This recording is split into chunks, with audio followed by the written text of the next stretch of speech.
insanları, gençlik kortejimiz, Gençlik Kolları Genel Başkanımız Cem Aydın öncülüğünde şu an alana giriş yapmışlar. Hoş geldiniz Cumhuriyetimizin yılmaz bekçileri. Hoş geldiniz Mustafa Kemal'in askerleri.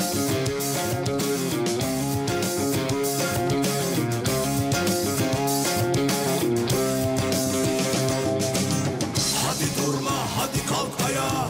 Yarın gelecek sayfada.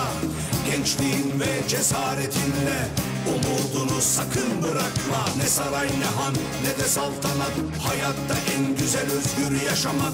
Güç sende, senin elinde. Kapılar cesaretinle açılacak. Yarın senin ellerinde. Kara günler geçecek. Kendine güven, yeter ki iste. Bir kıvılcım yetecek. Yarın senin ellerinde.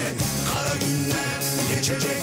Kendine güven, yeter ki iste. Bir kıvılcım yetecek.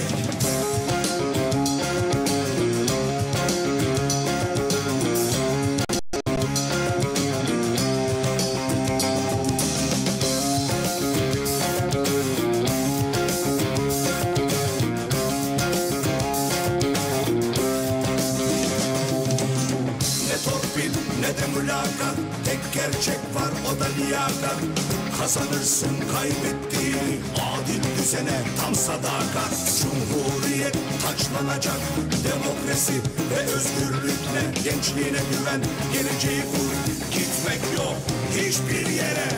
Yarın senin ellerinde, kara günler geçecek. Kendine güven, yeter ki iste, bir kıvılcım yetecek. Yarın senin ellerinde, kara günler geçecek. Kendine güven, yeter ki iste, bir kıvılcım yetecek.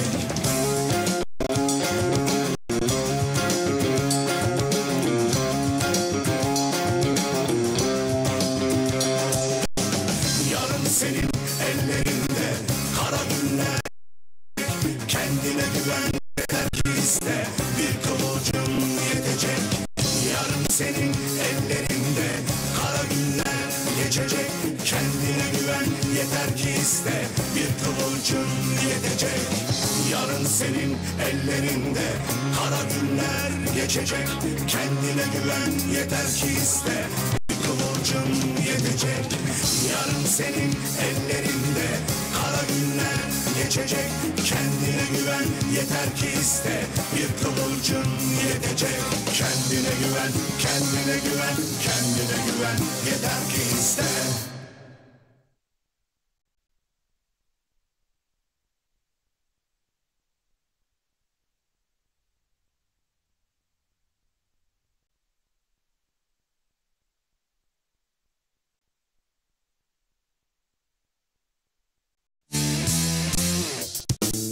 Halep oradaysa Arşın da buradadır. Yine kazanacağız, daha büyük kazanacağız. Bizim tek bir gücümüz var, milletimiz. Yazılmışsa yanlış ferman, son söz gelir elbet hak. Ok fırlayın artık yaydan, Ekrem burada, meydan hey. Ekrem burada, hodri meydan hey. Otobüsün arkasında bulunan çok kıymetli parti yöneticilerimizi, milletvekillerimizi, genel başkan yardımcılarımızı ve belediye başkanlarımızı otobüsün ön tarafındaki alana davet ediyoruz. Çok teşekkür ediyoruz.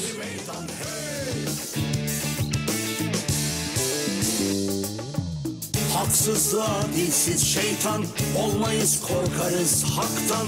Güneş doğar hep ufuktan, Ekrem burada, hodri meydan hey. Ekrem burada, hodri meydan hey. Hey. Hey. Ayarı bozdun kantar, gün gelir seni de tartar. Çekin mazlumun ahından, Ekrem burada, hodri meydan hey. Ekrem burada, hodri meydan hey. Otobüsün arkasında bulunan çok kıymetli parti yöneticilerimizi, milletvekillerimizi, belediye başkanlarımızı otobüsün ön tarafındaki alana davet ediyoruz. Otobüsün arkasında bulunan çok kıymetli parti yöneticilerimizi, milletvekillerimizi, belediye başkanlarımızı otobüsün ön tarafındaki alana davet ediyoruz.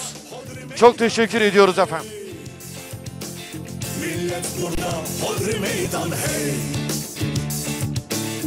Ekrem burada, hodri meydan hey. Burada, hodri meydan hey.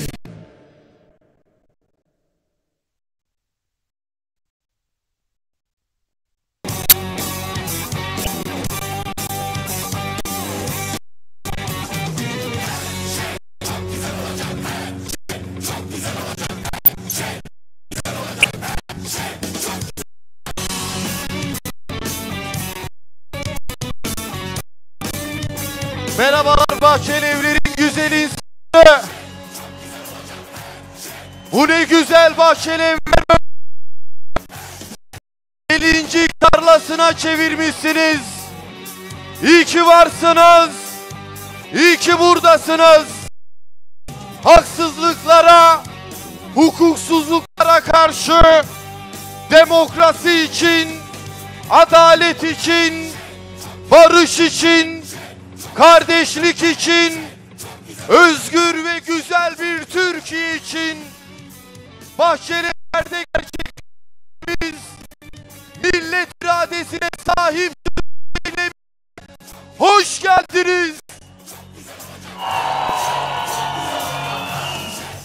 Sevgili dostlar, Cumhuriyet Halk Partisi ve belediyelerimiz 360 derece saldırı altında. Malum zihniyet saldırılarla, zulümle, baskıyla sizleri satın alabileceğini sanıyor. Baskılara boyun eğecek misiniz? Boyun eğecek misiniz? Zulme boyun eğecek misiniz? Boyun eğecek misiniz? Peki Bahçeli, millet iradesini yok sayanlara geçit verecek misiniz? Geçit verecek misiniz? Her şey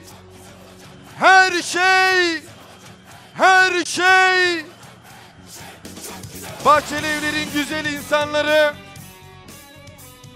bugün Cumhurbaşkanı adayımız, İstanbul Büyükşehir Belediye Başkanımız Sayın Ekrem İmamoğlu ve Adana Büyükşehir Belediye Başkanımız Zeydan Karalar için haksızlık yürüyüşünü gerçekleştiren gençlik kolları üyelerimiz aramızda. Ben sizlere gençlik örgütümüzün Adana'dan Silivri'ye özgürlük için yürüyen genç kardeşlerimizi anons ediyorum. Öncelikle ev sahibimiz İstanbul İl Gençlik Kolları Başkanımız Erdem Kara'yı buraya davet ediyorum.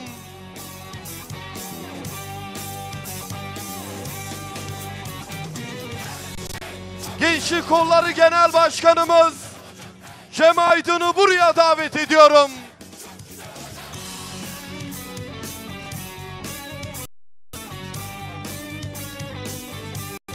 Seyhan Gençlik Kolları Başkanımız Serhat Toprakaltı diyorum. Çukur Başkanımız Yusuf Türkeş'e hoş geldiniz diyorum. Gençlik Kolları üyelerimiz Serhat Harun'a hoş geldiniz. Gençlik Kolları üyemiz Ali Bülbül aramızda hoş geldiniz diyorum.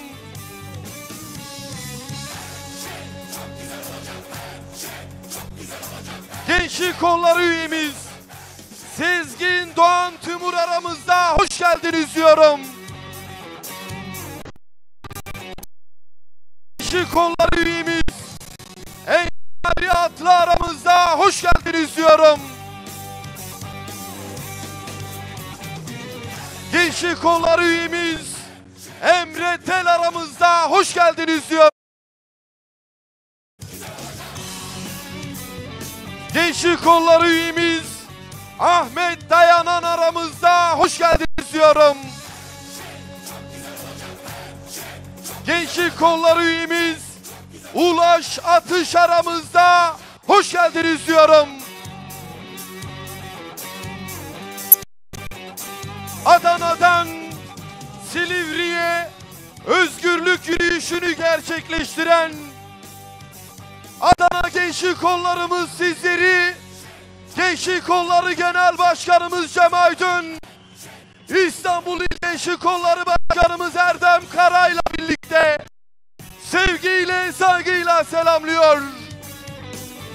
Kurtuluş yok tek başına, ya hep beraber, ya hep beraber, ya hep beraber. Silivri'nin insanları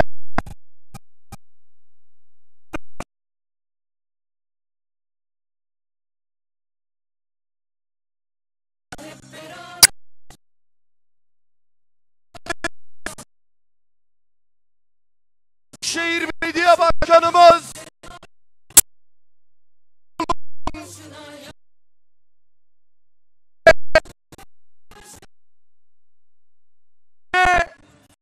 İl Delege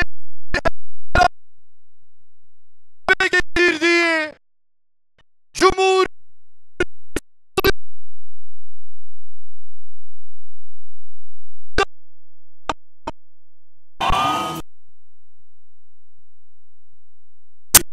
İstanbul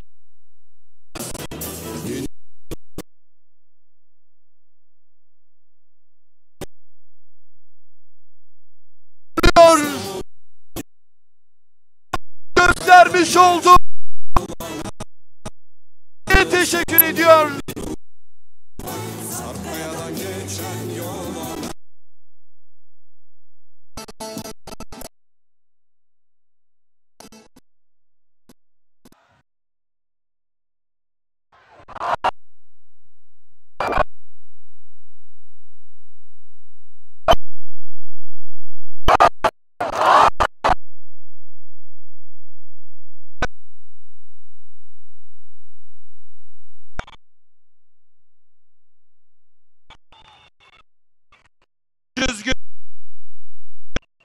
İstanbul büyük bir adalet demokrasi mücadelesi.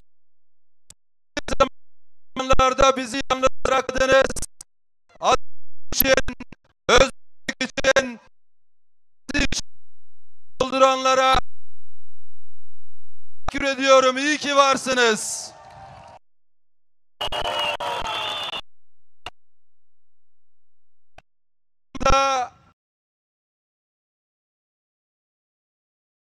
Evler İlçe Başkanımız Danışak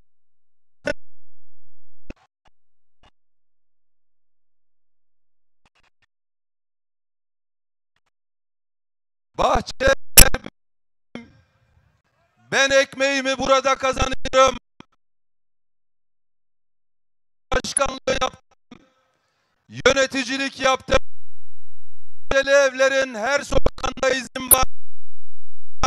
Evlerin her izin var.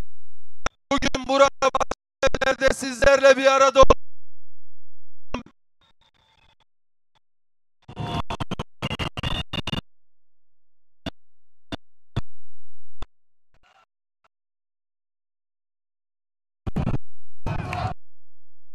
hepinizi çok özledim. 30 yıl aşkın zamandır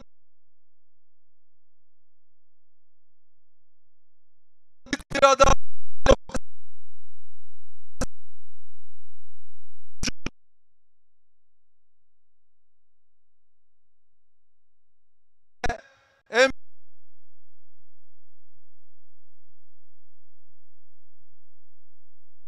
yanında bir mücadele veriyoruz. Hepinizi çok özledim. Hani Usta Nazım Hikmet'in uzak kaldık. Oya Büyük Usta Nazım Hikmet, hoş geldin. Biz bildiğin biraz daha ustalaştık. Ayırmak. Hoş geldin.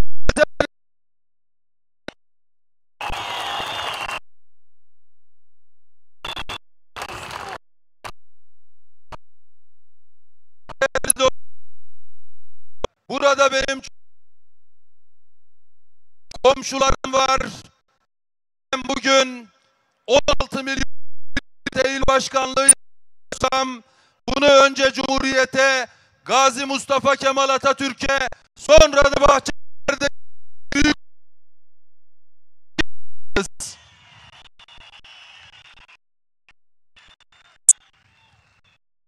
Şimdi Cumhurbaşkanı adayımı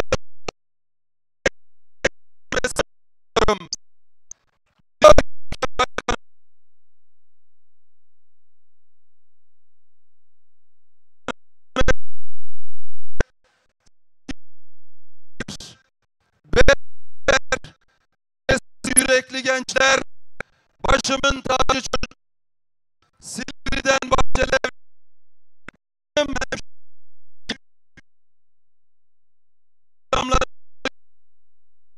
bizi hasretle ve özlem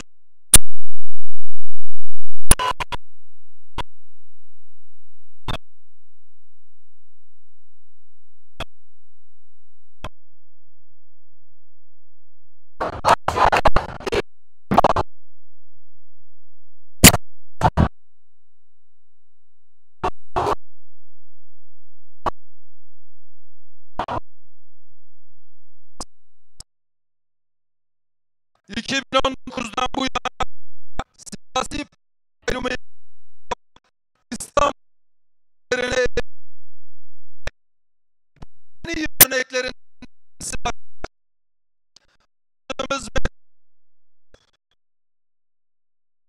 bölgesel istihdam büyük yatırımlarımız ve çok yakın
gururu Hasan Mutlu Başkanımız ve arkadaşlarımıza da yapılmak istenen budur.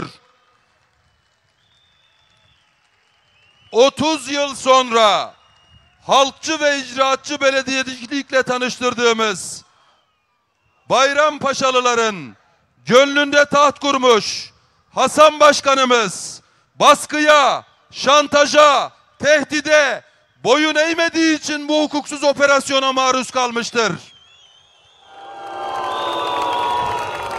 Buradan Silivri zindanına, değerli öğretmenimize, bir eğitimciye, Bayrampaşa Belediye Başkanımız Hasan Mutlu'ya hep birlikte bir selam gönderelim mi?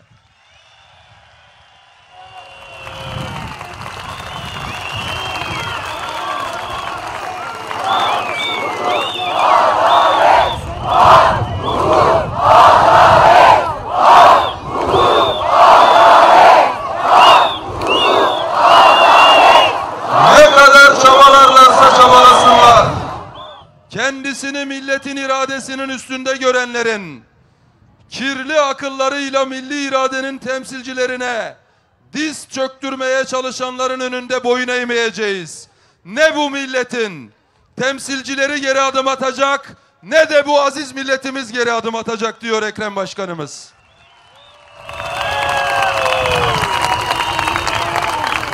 Diyor ki Ekrem Başkanımız, mücadelemiz çok partili demokratik rejime son verme niyetini açıkça ortaya koymuş bir avuç insana karşıdır.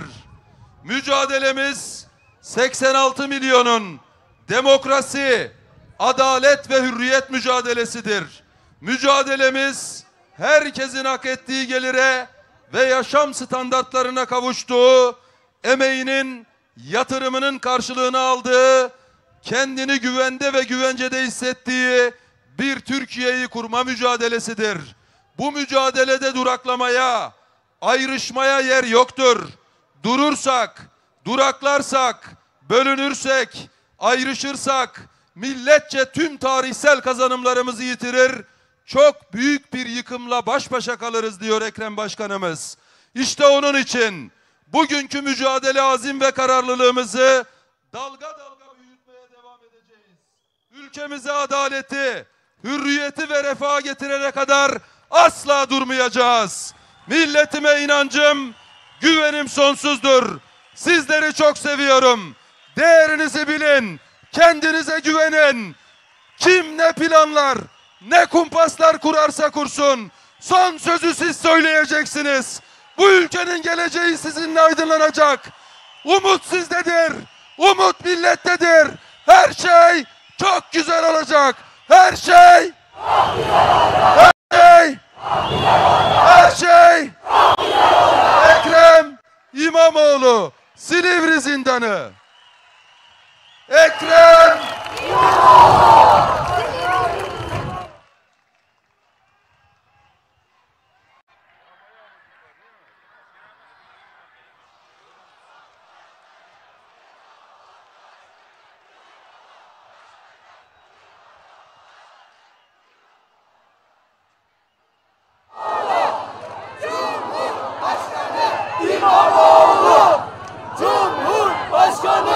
İmamoğlu. Biraz sonra, dakikalar sonra Genel Başkanımız Sayın Özgür Özel burada olacak. Buradan sizlerle duygularını ve düşüncelerini paylaşacak. Biz geçen hafta Sayın Genel Başkanımızla birlikte Ekrem Başkanımızın Silivri'deki diplomasının iptal davasını takip etmeye gittik. Orada Ekrem Başkanımız çok tarihi bir savunma gerçekleştirdi ve o savunmanın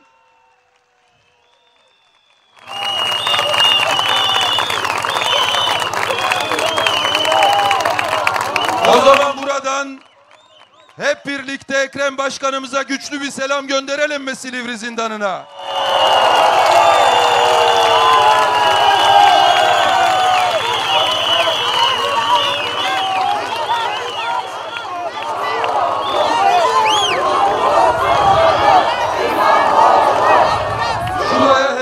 HKP bayrağının altına bir sağlık görevlisi gönderelim lütfen. HKP bayrağının tam altına bir sağlık görevlisi. Geçen hafta Ekrem Başkan diploma davasıyla ilgili çok tarihi bir savunma gerçekleştirdi ve o savunmanın arkasından bir şiir okudu. Tesadüftür ki ben o şiiri, Ekrem Başkan 19 Mart'ta gözaltına alınmıştı. Arkasından hep birlikte 23 Mart'ta bir sandık kurduk. İstanbul'un ve Türkiye'nin dört bir yanına 15,5 milyon oyla Ekrem Başkanımız Türkiye'nin, hepimizin Cumhurbaşkanı adayı seçilmişti. Ve sonrasında 29 Mayıs'ta Maltepe'de büyük bir buluşma gerçekleştirmiştik.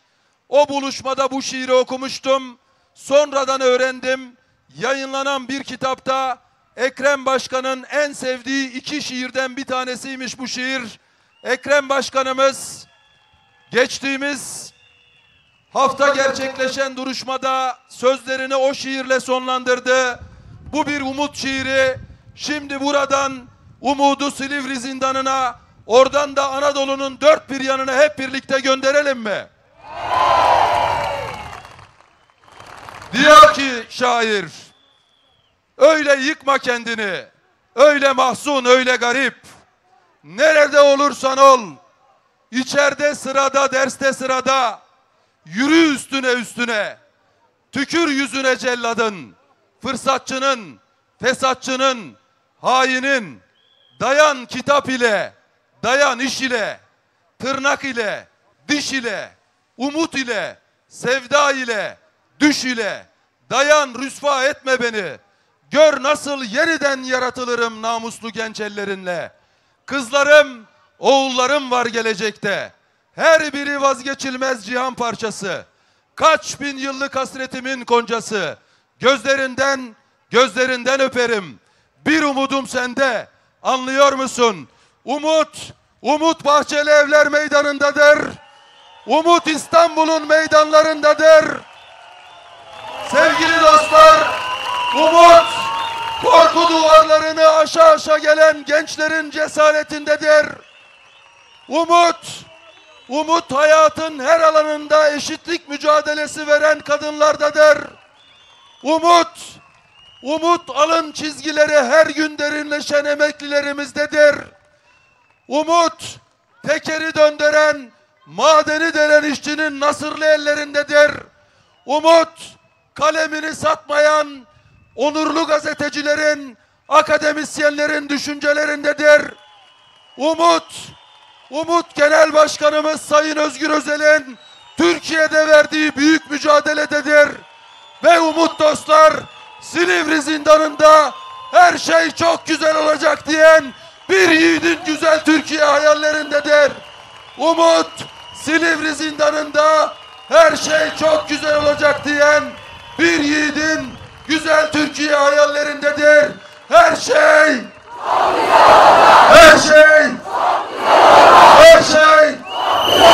hepinizi saygı ve sevgilerimle selamlıyorum. Sağ olun, var olun. Sizleri selamlamak üzere komşunuz, evinizin kızı, parti meclis üyemiz Sinem Kırçiçek'i buraya davet ediyorum.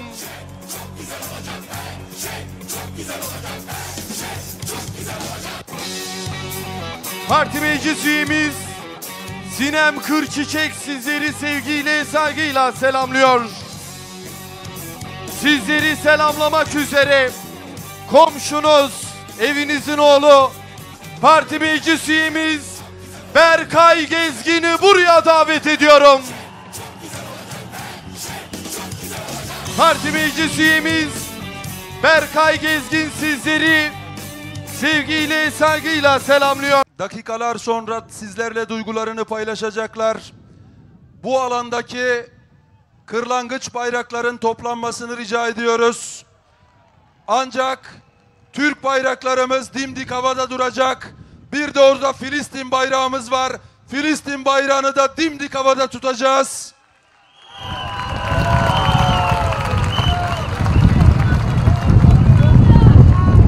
Gazze'de gerçekleşen soykırımı, katliamı kınıyoruz. Filistin bayrağımızı ön tarafa doğru alabiliriz. Filistin bayrağı, Türk bayraklarımız dimdik havada duracak. Arkadaşımız yelken bayrakları toplattıracak. Hepinize teşekkür ediyoruz.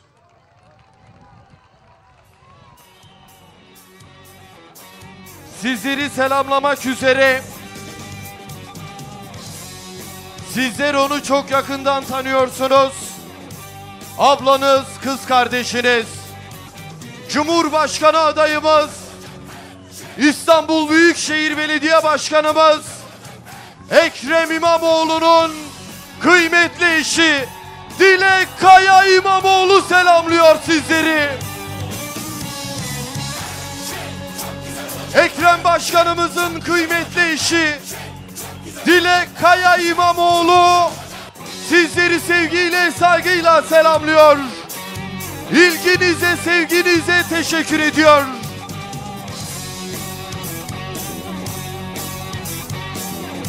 Sizleri selamlamak üzere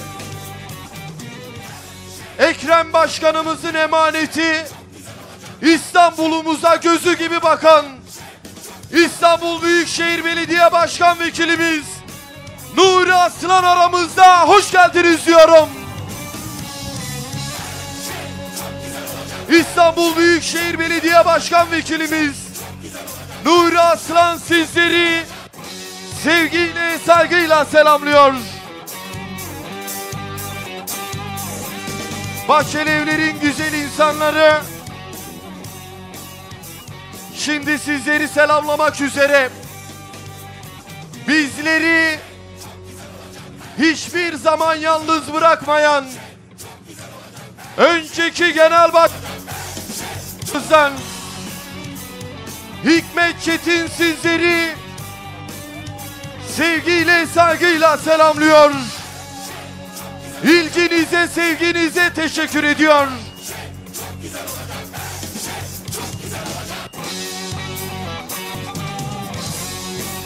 Bahçelievler'in güzel insanları sizlerden rica ediyoruz.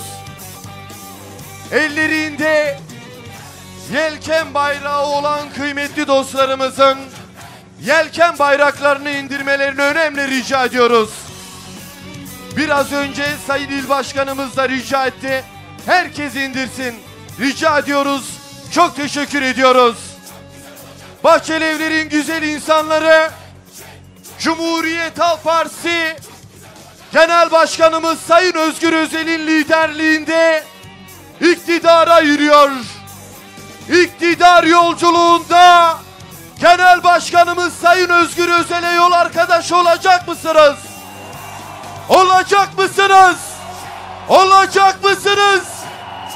O zaman şimdi buraya sizlerin huzuruna 19 Mart darbesine karşı durarak milyonlarla birlikte meydanlarda mücadele eden Türkiye'nin kararlı ve cesur lideri Cumhuriyet Halk Partisi'nin Genel Başkanı Özgür Özel'i davet ediyorum.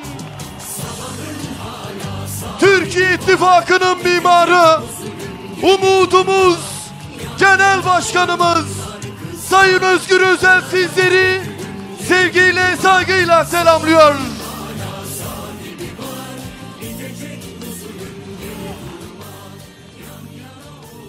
Bugün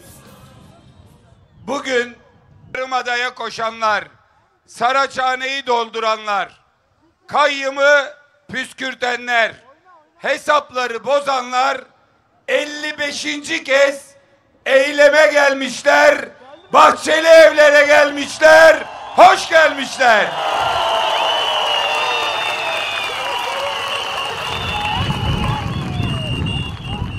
Zafer, Hürriyet, Cumhuriyet mahalleleriyle güzel ilçemizin, mert insanların, alın teriyle çalışanların, emeğiyle geçinenlerin ve gönlümüzde bambaşka yeri olan güzel Bahçelievler'in güzel insanları, hepinizi saygıyla selamlıyorum. Lerinden biri haline gelen Bahçelievler'deyiz. İstanbul'un biraz ilerisinde, buranın biraz ilerisinde Esenyurt ve Beylikdüzü arasında bir yol var. O yoldan geçerken Ekrem Başkan vaktiyle bana gösterdi. Dedi ki genel başkanım, bu taraf Esenyurt, yarım metrekare yeşil alan var kişi başına. Yıllarca onlar yönetti, ellerinden zor aldık. Bu taraf Beylikdüzü, Mehmet Murat Çalık çizdi, ben yönettim, o yönetti. 10 metrekare kişi başına yeşil alan var. Bir taraf Kent Suçları Müzesi gibi, diğer tarafa baktığınızda orada alçak katlar, yeşil alanlar, yaşam alanları var. Burada da yolun bir tarafında yıllardır yönettiğimiz Bakırköy, yolun bir tarafında kurulduğundan beri 6 dönemdir alamadığımız Bahçeli Evler. Bakırköy'de kişi başına 9,5 metrekare yeşil alan, adı üstünde Bahçeli Evler'de 1 metrekare yeşil alan. Bir tarafta rantçı AKP belediyeciliği, bir tarafta halkçı Cumhuriyet Halk Partisi belediyeciliği.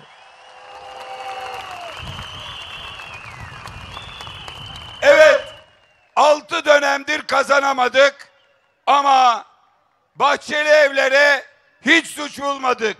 Kusuru kendimizde aradık. Çok çalıştık, çok yaklaştık ama bu sefer bir fark var. İlçe belediyesini kazanamadık ama Ekrem İmamoğlu'nu birinci yaptık Bahçeli Evler'de, birinci. Tabii sonuçlara bakınca, Ekrem Başkan'ın aldığı oya bakınca, çıkış trendimize bakınca, bir de bu Haznedar Meydanı'na bakınca görülüyor ki bir daha kaybetmeyeceğiz Bahçeli Evleri. Bahçeli Evleri de alacağız, İstanbul'u da alacağız, Türkiye'nin de. Teyzem 60 yıl önce, biricik teyzem gelin gelmiş buraya. Eczacı teyzemin kızı, biraz önce gördüm Peruze ablam. Burada yaylada yıllarca Pınar Eczanesinde çalıştı. Eczacı olarak ilk gece nöbetimi tuttum tek başıma.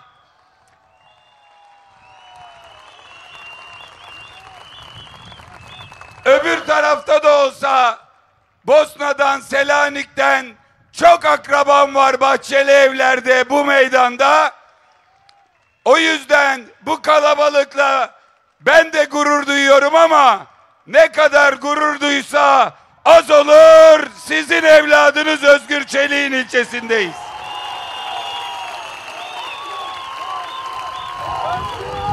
Özgür Çelik 2 dönem ilçe başkanlığı yaptığı, daha önce ilçe yöneticiliği yaptığı bu ilçeden İstanbul İl Başkanımız olarak göreve geldi. Göreve geldiği günden beri Nazım Hikmet'in dediği gibi yolunda pusuya yattıkları, arkadan çelme taktıklarını bilerek yürüyor. Yolunda yürüyor, durmuyor, durmayacak. İstanbul'un seçilmiş il başkanını ne kayyıma teslim ederiz, ne sarayın yargısına teslim ederiz. Sonuna kadar arkasındayız.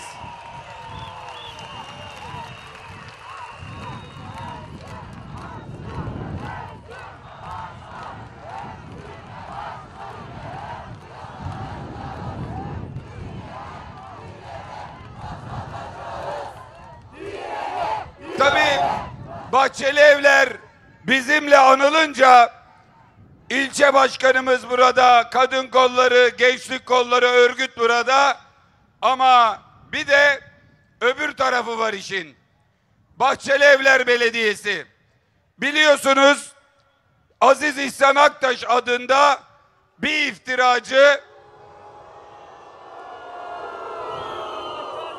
Adalet ve Kalkınma Partisi'nin yargı kolları başkanı tarafından kullanılıyor ve bir iftira kampanyasının içine oturtuldu. AK Parti'nin yargı kolları başkanını biliyor musunuz? Akın Gürlek, hiç eğmeden bükmeden söyleyeyim. Burada tabii aslında buna biz tepki gösteriyoruz da esas tepki göstermesi gereken AK Parti'nin gençlik kolları, AK Parti'nin kadın kolları, AK Parti'nin ana kademe yöneticileri. Tayyip Bey bunların hepsine diyor ki bir işe yaramazsınız. Partiye seçim kazandıramazsınız. Partiyi büyütemezsiniz. O yüzden biz yeni bir kol kuruyorum. Benim umudum ne kadın kollarındadır, ne gençlik kollarındadır. Tek umudum yargı kollarındadır. Başsavcı Akın Gürlek'tedir. İşte o yargı kolları başkanının aparatı olmuş, herkese iftira atan, daha doğrusu Türkiye'de 388 yerde ihale almış. Bunların 80'i CHP'li belediyeler, 300'ü AKP'li belediyeler ya da bakanlıklar, kamu kurumları. O taraftan bir kişiye bir soru yok. Bu tarafta kapısından girdiği belediyenin başkanını gidip içeriye atıyor. Bakın, örneğin Zeydan Karalar bugün Adana'dan buraya 1500 kilometre yürüyen aslanlar var. Bir yürekten alkışlayalım onları.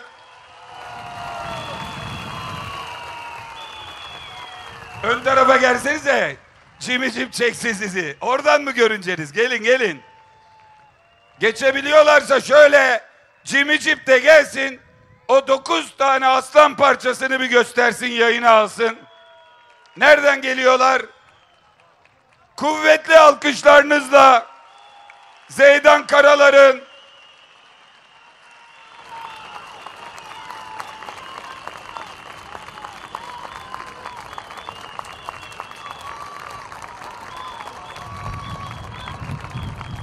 hepsine yürekten teşekkür ediyorum.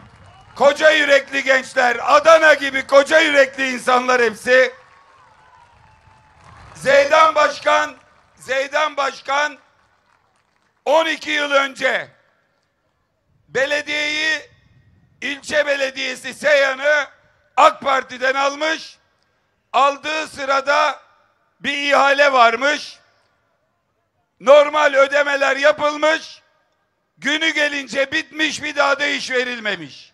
Kendine sorarsan ortak değiliz diyor. Savcı onlar ortak, ben biliyorum diyor.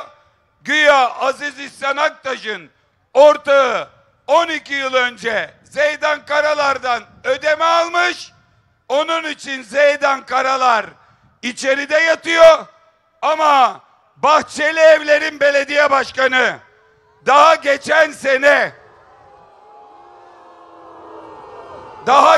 sene iki parça halinde önce kamyonları sonra şoförleri için ihale yapmış.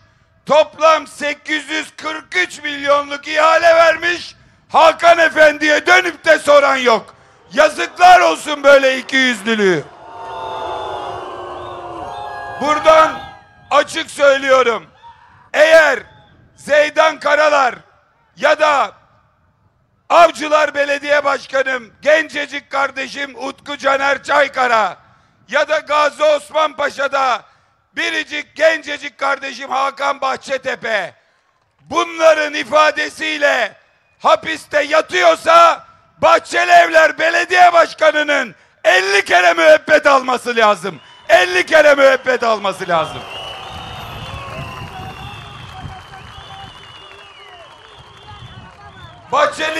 Bahçeli Evler'in yiğit insanları. Çok kritik birkaç konuya geleceğim ama oraya gelmeden önce esas yakıcı sorunumuz, bütün memleketin sorunu şu mutfaktaki yangını bir konuşalım.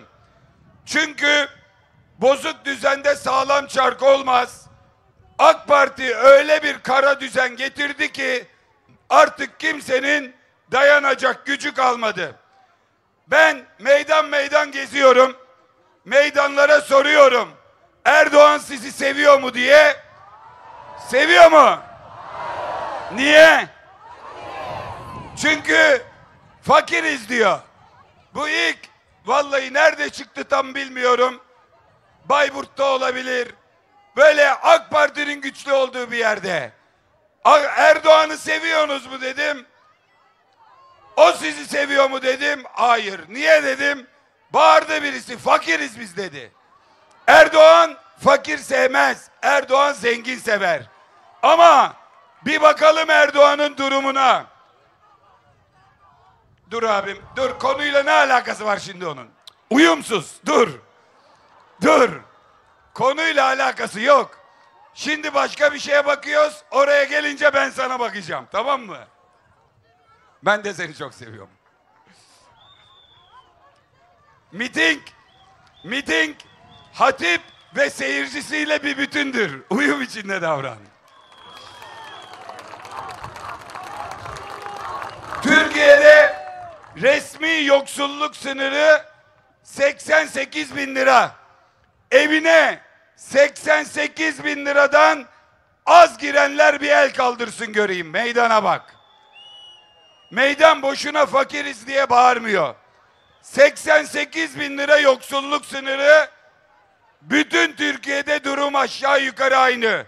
88 bin liranın altında alanlar %95 dedim ben meydanda. Resmi rakam da %88 falan.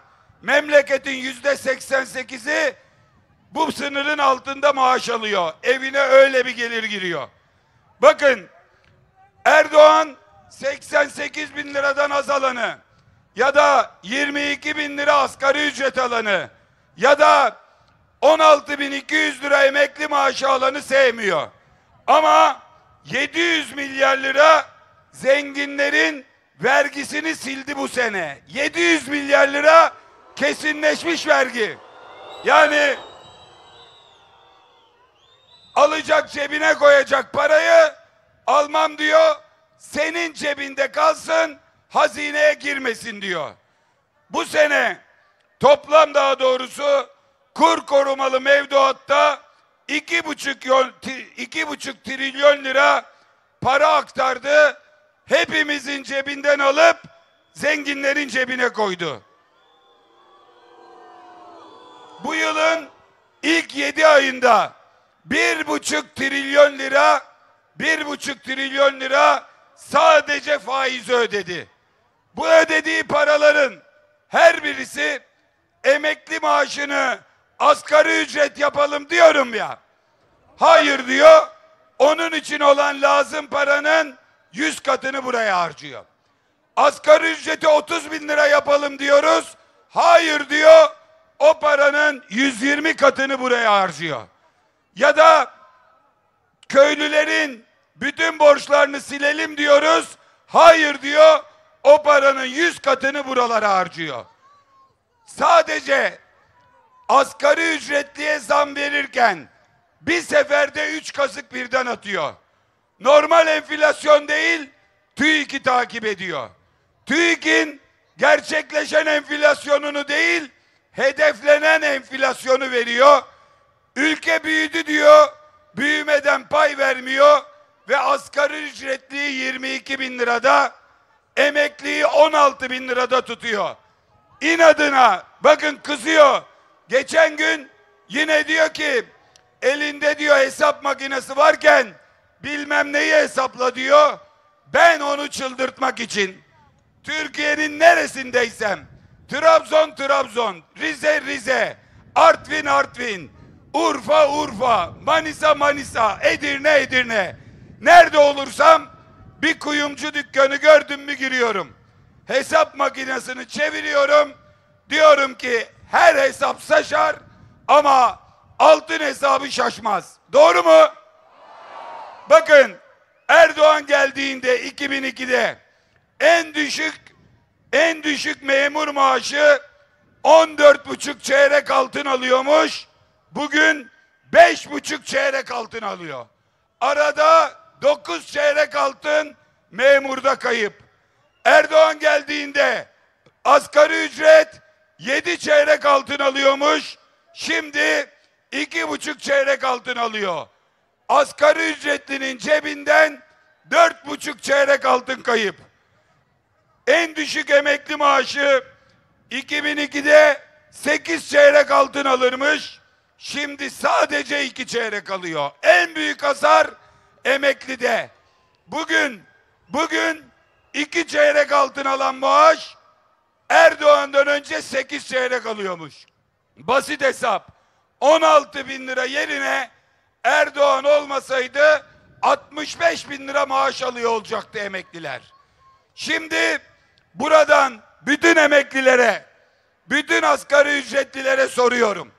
Bir tane çeyrek altın alsan, eve varsan baksan düşmüş. Deli çıkmaz mısın? Koşmaz mısın? Ben bunu nerede düşürdüm diye aramaz mısın? Bir şey düştüğü yerde, kaybedildiği yerde bulunmaz mı? Bu kadar maaşlardan kaybı, bir ayda 6 çeyrek altını. Bakın, bir çeyrek değil 6 çeyrek. Bir emekli değil her emekli. Bir sefer değil her ay kaybediyor. Nerede kaybettik bunu? 3 Kasım 2002'de seçim sandığında. Nerede bulacağız? Önümüze gelecek ilk seçim sandığında. İlk seçim sandığında. Memleketin anasını ağlattılar. Bakın, deyim yerindeyse anasını ağlattılar. Avrupa'da enflasyon %2, Türkiye'de %33. 27 Avrupa Birliği ülkesinde toplam 13 milyon işsiz var. Türkiye'de tek başına 13,5 milyon işsiz var. O yüzden öyle bir hale geldi ki memleket artık bu iktidardan kurtulmadan belini doğrultması mümkün değil. Peki çare ne? Çare hiç şüphe yok. Demokrasi, adalet. Sadece şuna bakalım. 19 Mart darbesi yapıldı. Borsa %9 düştü. %9. Rezervler eridi. Yabancı sermaye kaçtı. Ardından bu kötü seyir devam ediyor. Cumhuriyet Halk Partisi'ne saldırı var. 30 Haziran'da dava 30 Haziran'dan 15 Eylül'e ertelendiği gün borsa %5,5 değer kazandı. Gidiyor. 15'i gelirken kötü haberler yaydılar ve en sonunda 2 Eylül günü İstanbul İl Başkanlığı'na kayyım atadılar. %6,5 düştü. %6,5. Ardından Ankara'da kurultay davası, hep birlikte takip ettik. Kurultay davası Ekim'in sonuna ertelendi. Borsa %6 değer kazandı. Yani memlekette CHP'ye kötülük yapıldığı için değil, demokrasiden sapıldığı için bir siyasi parti bastırılmaya, susturulmaya uğraşıldığı için, sandık yerine kayyımlardan medet umulduğu için, yani dünyanın gözü önünde ülke otoriterleştiği için para kaybediyor. En ufak demokratikleşme umudunda ülke bir anda toparlanıyor. Buradan Bahçeli Evler'den söz veriyoruz, and içiyoruz. İlk seçimi kazanacağız, memleketi şaha kaldıracağız. Söz veriyoruz.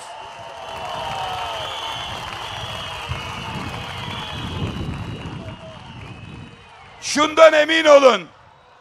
Ben Sosyalist Enternasyonel'in 2. başkanı olarak 77 ülkedeki 89 partiden imza almışım.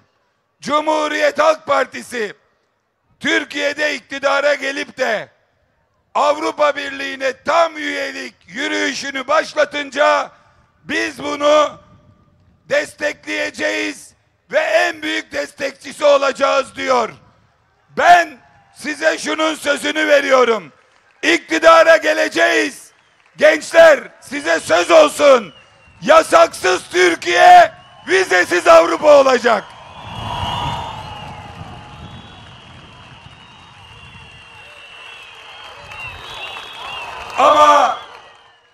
Ama bunu bilmek için yani demokrasiyle ekonominin ilişkisini bilmek için ortalama bir genel kültür yeter de bunu iyi bilmek için bunu tahsil etmek lazım. Tahsil etmek için bir üniversite bitirip bir diploma almak lazım. Bunu Ekrem Başkan çok iyi biliyor da birisi bilmiyor. Bir diplomasız var, diplomasız. O bilmiyor bunu.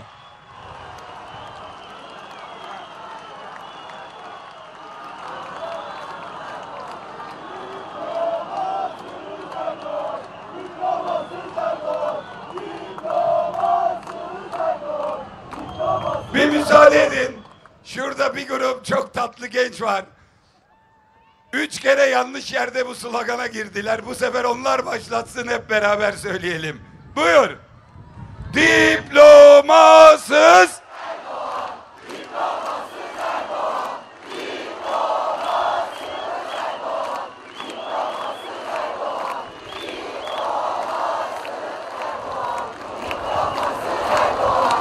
Bugün sadece diplomasız değil, milletin halinden anlamayan bir vicdansızlığın elinde memleket perişan oldu. Bir yanda sıfırladın mı oğlum paraları diyenler, öbür tarafta oğlunu 0 lira harçlıkla okula gönderenler. Kantinler ateş pahası, simit 20 lira, ayran 20 lira, kaşarlı toz 80 lira, çocuğun debinde metelik yok. O yüzden söz veriyoruz, and içiyoruz ki bu memlekette hiçbir çocuk babasından yoksulluk miras almayacak. Hiçbir çocuk okula giderken boş bir beslenme çantasıyla gitmeyecek. Hiçbir çocuk kantinin önünde başkasının aldığı tosta bakmayacak. Bunun sağı yok, solu yok. AK Partisi, MHP'si demi yok. Kürdün de Türk'ün de çocuğu aç, babası işsiz. O yüzden bu memlekete mutlaka ve mutlaka adaleti getireceğiz. Gelir adaletini getireceğiz. Vergi adaletini getireceğiz. Sosyal adaleti getireceğiz.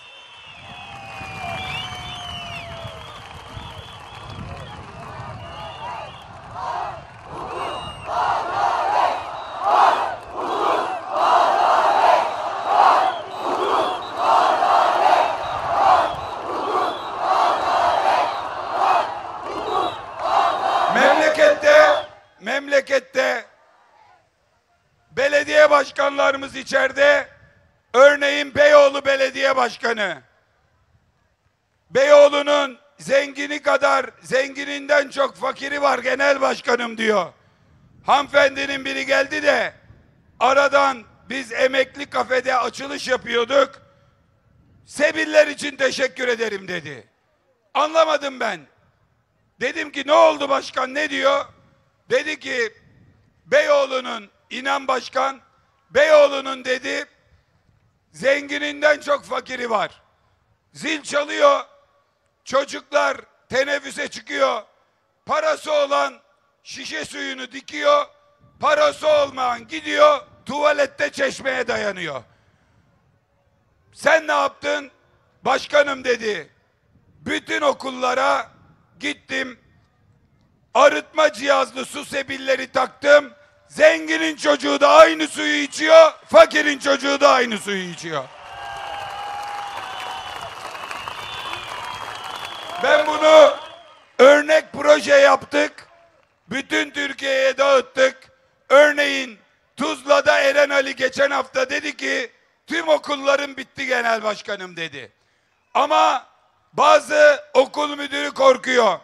Bazı ilçe milli eğitim müdürü korkuyor. Buradan bir kez daha okulların açılış haftasını takip eden bu mitingde bir kez daha söylüyorum. Bütün silkelemelerine rağmen, yani AKP'nin, MHP'nin yaptığı borçları faiziyle bize ödetiyorlar. Her şeye rağmen isteyen okula, buradan Türkiye'deki bütün okul müdürlerine sesleniyorum. İsteyen okula Cumhuriyet Halk Partili belediyeye başvurun. Ücretsiz su sebili bizden. Kapıyı açık tutun. Çocuklara sıcak yemek, öğle yemeği ya da ücretsiz beslenme çantası bizden. Okulun temizliği bizden. Yeter ki korkmayın siz o reisten. Korkmayın.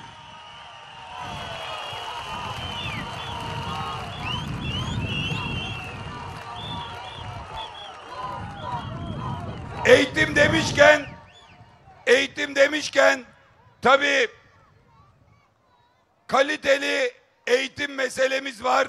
Memlekette kaliteli eğitime ulaşmak da sadece maalesef durumu iyi ailelerin çocuklarına nasip oluyor. Zengin çocukları özel okullarda, gariban çocuklar tüm eksiklikleriyle devlet okullarında. Milli Eğitim Müdürü maalesef en kritik bakanlığın başında en liyakatsiz kişiyi oturttular.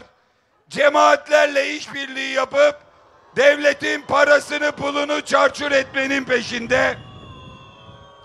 LGS'de sorular çalınıyor, çaldırıyor, susuyor. Öğrencilerin hakkı yeniyor, susuyor.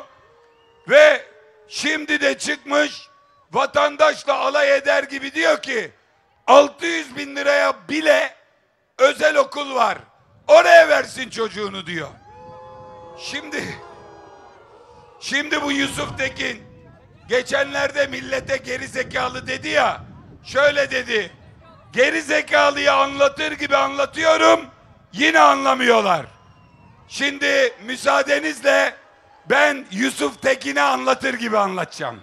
Müsaadenizle.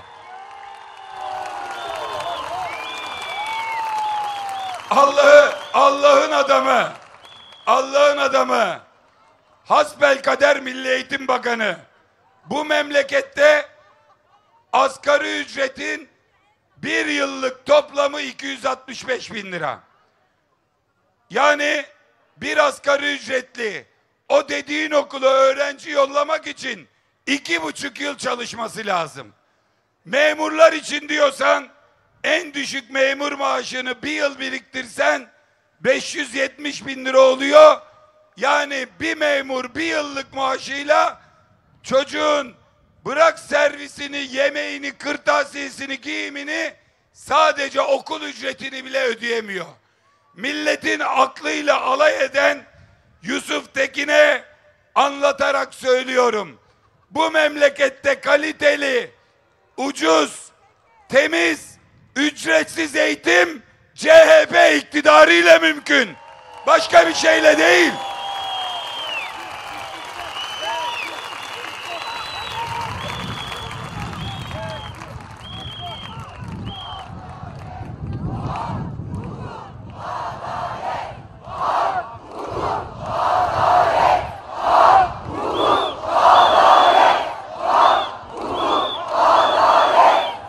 Aşağıdan duydum. Daha önce de nehirden denize Gazze yürüyüşleri yapmak isteyip engellenen il başkanımız bütün bayraklar insin, Filistin bayrağı dimdik dursun demişti. Buradan şunu açıkça söyleyelim. Filistin tarihinin en büyük acılarını yaşıyor. Trump denen şahsiyet geldi. Efendim, Gazze şeridi çok güzelmiş. Ben oraya oteller yapacağım, kumarhaneler yapacağım, turizmi açacağım. Filistinlileri de etraftaki 5 ülkeye dağıtacağım dedi. Biri de biziz. Ve öyle bir noktaya geldi ki iş, soykırımdan sonra teçhir ve orayı süpürme hareketi yapıyorlar. Bu sırada Erdoğan bir gitti, bir toplantı yaptılar. Toplantıda sadece ve sadece İsrail'i kınıyoruz diye bir ifade, 25 maddelik bildiride Doha'dan etkili bir sonuç çıkmadı.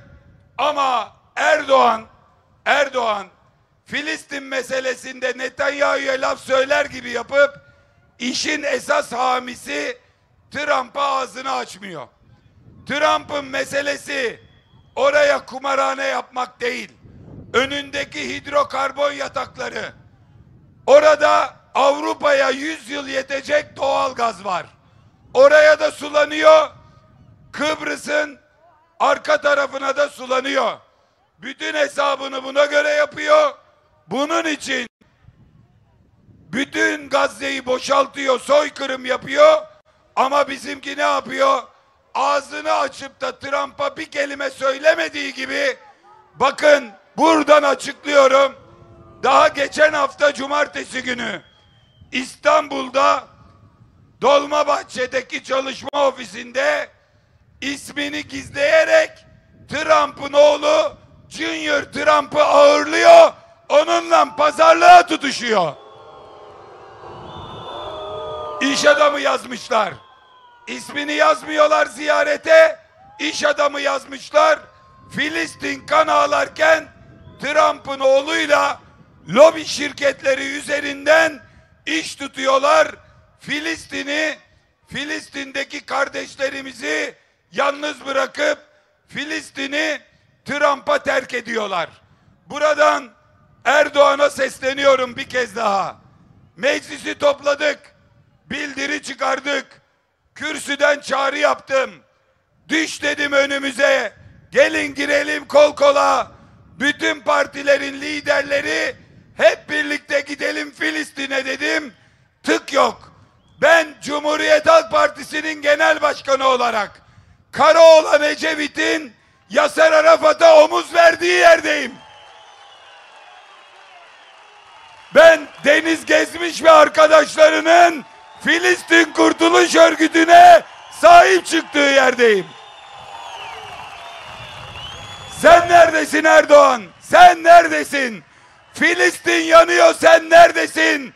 Trump Filistin'e çöküyor, sen neredesin? Aklını başına topla. Aklını başına topla. Filistin seni affetmeyecek. O çocukların gözyaşında boğulacaksın.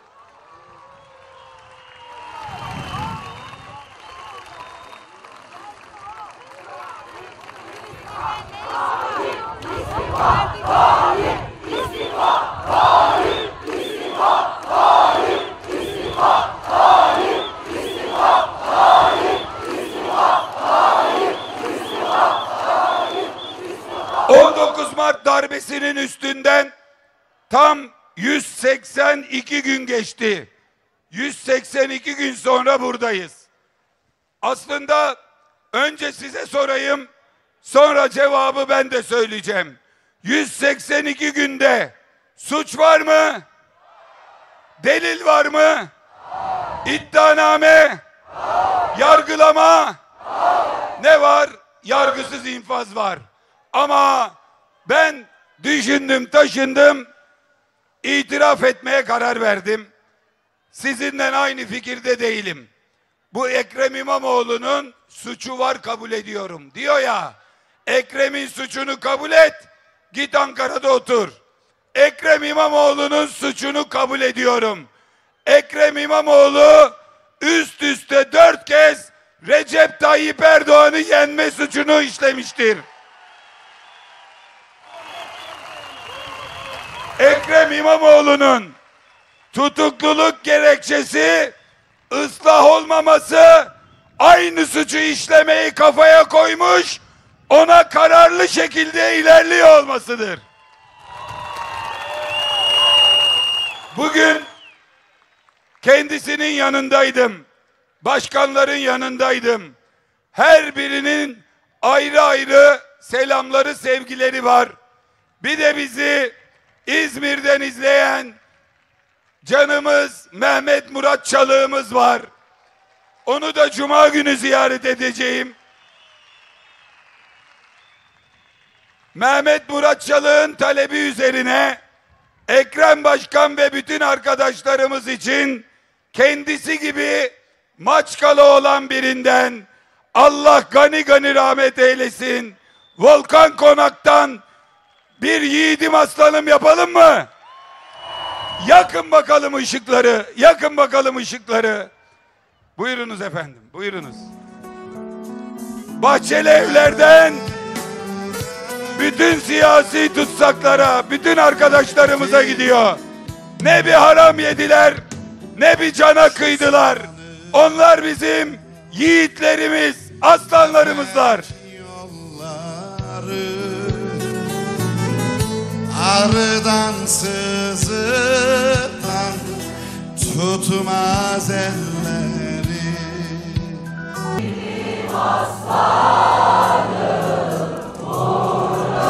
Devamını hatırlıyorsunuz. Çok kolay biliyorsunuz. Ne bir haram yedi, ne cana kıydı. Ekmek kadar temiz, su gibi ayrı. Bir daha.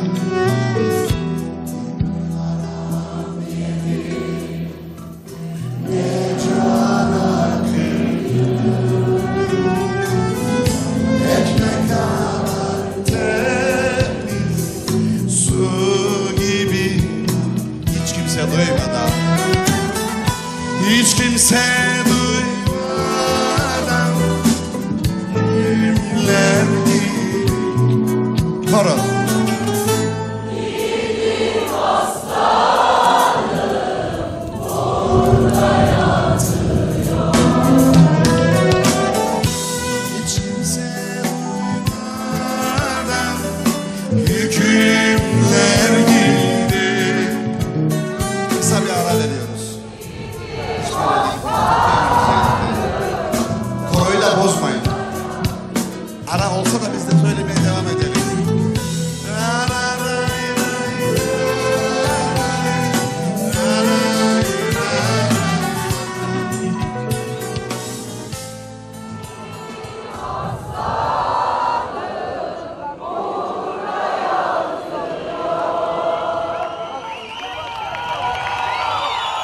Muhteşem, muhteşem. Ayrıca bu kadar ileri bir mesafe, ses ne kadar gidiyor bilmiyorum. Gözün görebildiği yere kadar insan var ve büyük bir motivasyonla bir miting dinlemeye değil, eylem yapmaya gelmenin bilinciyle o en arkada duran arkadaşlarımın alnından öpüyorum. Kimse onlar, benden daha çok bu mücadeleye onların emeği var. Helal olsun onlara.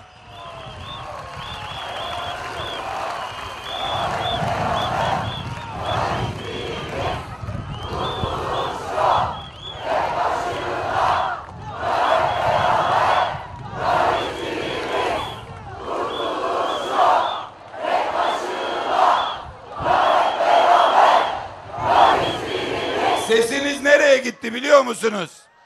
Bayrampaşa Belediyesi'nin önüne gitti. Orada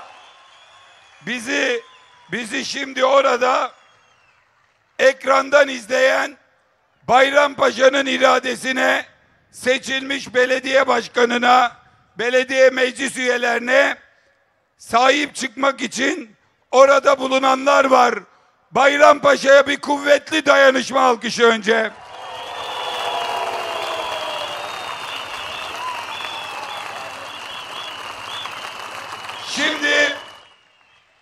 AK Parti ile bir hesaplaşma, bir yüzleşme zamanı. Bugün Hasan Mutlu'nun yanındaydım. Hasan Mutlu birkaç bilgi verdi. Aynı bilgileri burada ifade edeyim. Muhataplarından bir iki yılık mılık cevap geldi. Esas onlara şimdi soruyu buradan soralım. Mevzu şu: Hasan Mutlu hepinizin bildiği, bu partiye emeği olan tertemiz bir belediye başkanı. 20 belediye meclis üyesi CHP'de var. 15 Cumhur İttifakı'nda var. Dün akşam belediye başkanımız ve 5 belediye meclis üyemizi tutukladılar.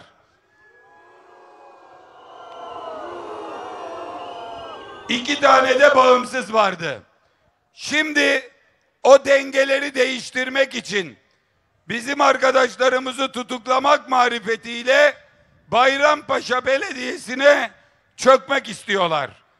Hasan Mutlu dedi ki genel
ve veririm diye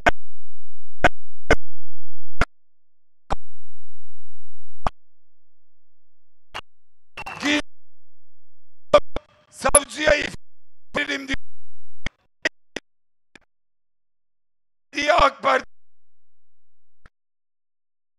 Başkan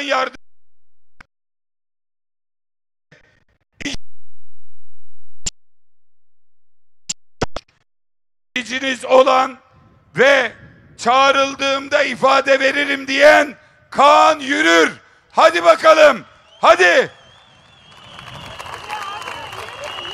Gizlim yok, saklım yok. Savcıya ifade veririm diyor. Eskiden bakın belediye AK Parti'deyken AK Partili belediye başkan yardımcısı İsmail Gemici işi böyle götürüyormuş, illallah dedirtiyormuş. Şimdi Akın Gürlek bir tarafta hiçbir suçu olmayanlar, bir tarafta AK Parti yöneticisinin itiraf ettiği geçen dönem yönetici. Hadi bakalım, varsa memlekette hukuk, hodri meydan. Alın da göreyim onları da. Alın da göreyim. Kaan Yürür namusluca durumu anlatmak isteyen kişi. Suçlanan İsmail Gemici. Ayrıca AK Parti il yöneticisi, ya AK Parti'ye geçersin ya Silivri'ye gidersin diyen kişiler. Buradan şimdi Adalet Bakanı'na sesleniyorum. Siz Bahçeli Evler'de vardır herhalde eskiden. Guguklu saatler vardı, biliyor musunuz? Şimdi hukuklu saat var. Hukuk, eskiden guguk kuşu çıkıyordu. Şimdi hukuk kuşu çıkıyor. Adalet Bakanı günde 2 sefer çıkıyor. Türkiye hukuk devletidir. Türkiye hukuk devletidir. Yargı bağımsızdır. Hadi bakayım hukuk kuşu. Çık da söyle şimdi. Nasıl olmuş bu işler? Nasıl?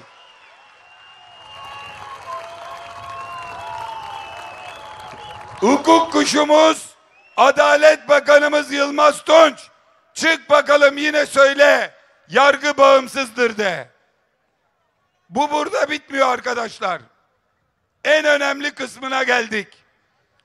Geçtiğimiz günlerde MHP'den Emin Sönmez ve Yasin Sönmez diye baba oğul ihraç edildi. Yasin Sönmez MHP'nin Bayrampaşa ilçe yöneticisiydi. İkisini birden içeri attılar. MHP'de tutuklandıklarını görünce, gözaltını görünce disipline verdi, dün ihraç etti. Kişi Sayın Emin Sönmez diyormuş ki, buradan Sayın Devlet Bahçeli'ye sesleniyorum. MHP'de hukuk ve seçim işlerinden sorumlu Genel Başkan Yardımcımıza sesleniyorum. Emin Sönmez, Sayın Bahçeli'nin iyi tanıdığı biriymiş. Zaman zaman Sayın Bahçeli ile görüşürmüş. Burada birden içeri atılmışlar ama Emin Sönmez'in ifadesi şu: bana Bayrampaşa Belediye Başkanı Hasan Mutlu'ya 1 milyon TL verdim de bu kağıdı imzala, işine gücüne devam et dediler. Allah'tan korkarım. İftira atmam. Allah'tan korkarım dedim. Beni yaka paça, oğlumu da beni de içeri koydular diyor. Sayın Bahçeli'den rica ediyorum. Sayın Bahçeli, lütfen bir milletvekilinizi yarın düne kadar MHP'li kadim dostunuz Emin Sönmez'e, yöneticiniz Yasin Sönmez'e yollayın. Aktoroslar çetesi bir ses kaydı bulmuş 3 sarhoştan, 1 milyon lira verdik diyormuş ama öyle bir para yok. Bir verdiler diyorlarmış, duyduk. MHP'li iş adamına ben verdim dersen işine gücüne bakarsın, yoksa bir miktar içeride yatarsın demişler. Buna bir MHP'li milletvekili yollamak, konuşmak bedava. Aksi takdirde bu Aktoroslar çetesinin önünü almak mümkün değil. Sayın Bahçeli şikayet ediyor ya, İçişleri Bakanlığı'nda, Emniyet Genel Müdürlüğü'nde paralel yapı var. Kahramanları uzaklaştırıyorlar. Yerine bir cemaati dolduruyorlar. Yakında darbe de olur diye yazıyor Bahçeli'nin danışmanları. Paralel yapının kralı Çağlayan Adliyesi'nde var. Aktoroslar çetesinde var. Buradan AK Parti ile MHP'nin arasına girmek niyetim hiç yok. Onu yanlış anlayıp yanlış konuşuyorlar. Ama gelin Türkiye'de Aktoroslar çetesini de birlikte dağıtalım. Paralel yapının da üstüne birlikte gidelim. Ben hukuku savunmak için size açık çek veriyorum. Açık çek veriyorum. Düne kadar MHP'lileri alıp iftira atarsan bu işten yırtarsın diye tehdit etmiş, dimdik duran biri var diyorlar orada. Buraya ben söyleyince HSK'ya ne suç duyuruları, ne tehditler, ne şantajlar, ne para teklifleri, ne ses kayıtları, ama HSK bunlara kulağının üstüne yatıyor, duymuyor, konuşmuyor, Aktoroslar çetesine yol veriyor. Ama bu sefer bu MHP'li iş adamının beyanlarıyla Devlet Bey bu işe sahip çıkarsa bu Aktoroslar çetesinin de kirli çamaşırları ortaya çıkacak. Çağrıda bulunuyorum. Bir daha söylüyorum.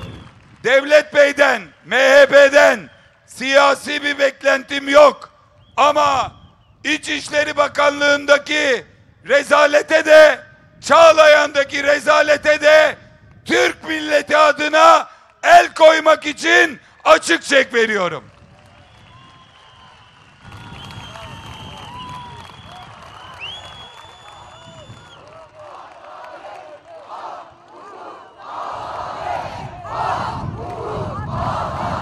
...322 gündür Ahmet Özer tutuklu. Geçtiğimiz günlerde olumlu açıklamalarla Ahmet Özer, Ahmet Türk belediyelerine dönmelidir, serbest kalmalıdır açıklamaları oldu. Ama Ahmet Özer bu davadan tutuksuz, başka davadan tutukladılar. Resul Emrah Şahan, pırıl pırıl Şişli Belediye Başkanı, kent uzlaşısından içerideydi. Kent uzlaşısının çöktüğü, bittiği, konuşulmayacağı, suç olmadığı anlaşıldı. Tutup apar topar bu sefer başka dosyadan tutuklama verdiler. Buradan açıkça söylüyoruz. Biz meclis komisyonuna samimiyetimizden sorun mecliste çözülsün diye girdik. 10 toplantıdır gayret ediyoruz. Yıllardır süren tarihi tutarlılığımızı sürdürüyoruz. Kürdün de Türk'ün de anasının gözyaşı dönsün istiyoruz. Memlekette barış olsun. Paralar silahlara, paralar başka şeylere, terörle mücadeleye gitmesin. Emekçinin kursağından geçsin. Yoksulların kursağından geçsin istiyoruz. Ancak görünen o ki birileri bu meseleyi istismar ediyor. Öncelikle şunu söyleyeyim. CHP komisyona hiçbir pazarlıkla girmedi. Kimsenin ricasıyla girmedi. Hiçbir şeyden korktuğundan girmedi. Bu fikrin sahibi olduğu için girdi. Cumhuriyet Halk Partisi'nin olduğu değil, olmadığı komisyonlardan korkun. Biz varsak yanlış olmaz. Ama bir yandan komisyon toplamak, İmralı uzlaşısı yapmak, sonra birer Kürt belediye meclis üyesi ki iddianameye yazmış, belediye kazanamayacak olan Kürtleri listelerine koyarak Kürtlerden oy almak ve Kürtleri belediye meclislerinde söz sahibi yapma suçu. Bu suç değil kardeşim. Bunun adı demokrasi. Bunu da sonuna kadar savunuyoruz. Ne utanıyoruz, ne çekiniyoruz. Belediye meclisinde fikir söylemekle terör olmaz. Ama işine gelince herkesi terörist ilan edip milli olanlar, işine gelince pazarlık masasına oturanlar Cumhuriyet Halk Partisi'ne bu konuda dil uzatamazlar. Kimse kusura bakmasın.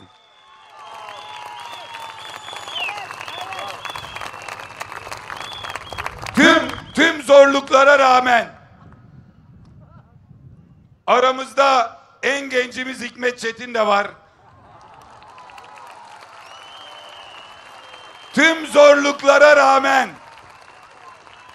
Tüm zorluklara rağmen, tüm kumpaslara rağmen Cumhuriyet Halk Partisi birdir, beraberdir.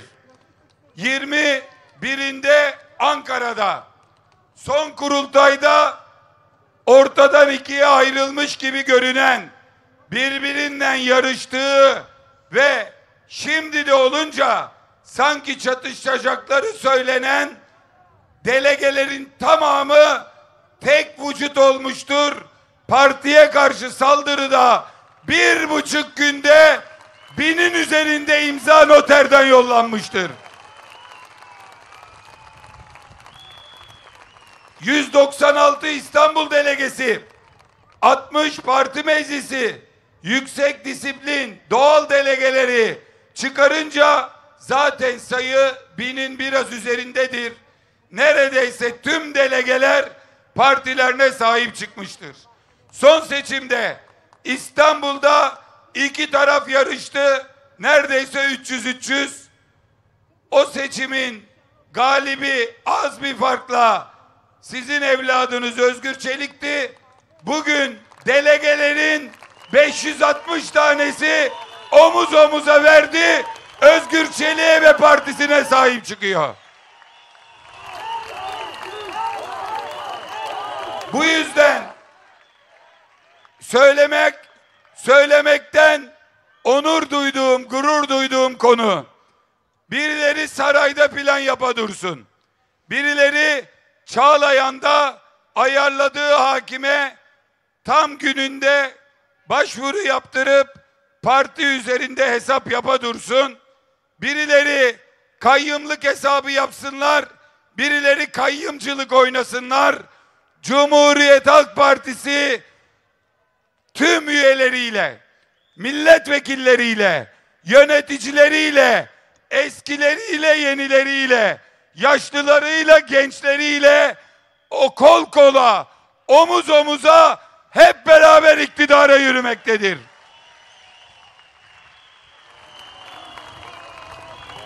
Dokuz değil, 99 dalga operasyon olsa 55 değil, 555 miting yapacağız. 29,5'tan 28,5'tan 29 Erdoğan'ı orada oturtmayacağız.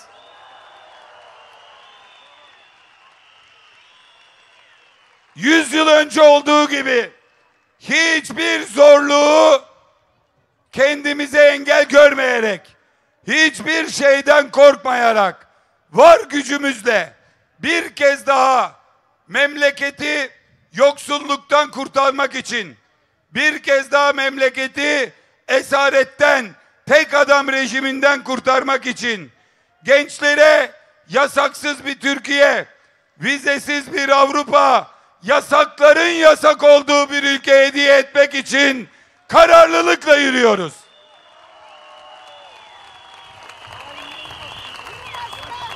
Cumhurbaşkanı adayımızla, büyükşehir belediye başkanlarımızla, ilçe belediye başkanlarımızla, milletvekillerimizle ve her biriyle ayrı ayrı gurur duyduğum Cumhuriyet Halk Partisi örgütüyle kesin, kararlı bir yürüyüşle iktidara yürüyoruz. Bu yolda sosyal demokratlar, muhafazakar demokratlar, milliyetçi demokratlar, Kürt demokratlar, liberal demokratlar, sosyalist demokratlar, Türkiye'nin bütün demokratları hep birlikte yürüyoruz. Bu yürüyüşe bu gece olduğu gibi bu muhteşem Bahçeli Evler sonbahar akşamında olduğu gibi omuz verecek misiniz? Birlikte yürüyecek miyiz? Birlikte başaracak mıyız? O zaman, haydi o zaman yürüyelim arkadaşlar.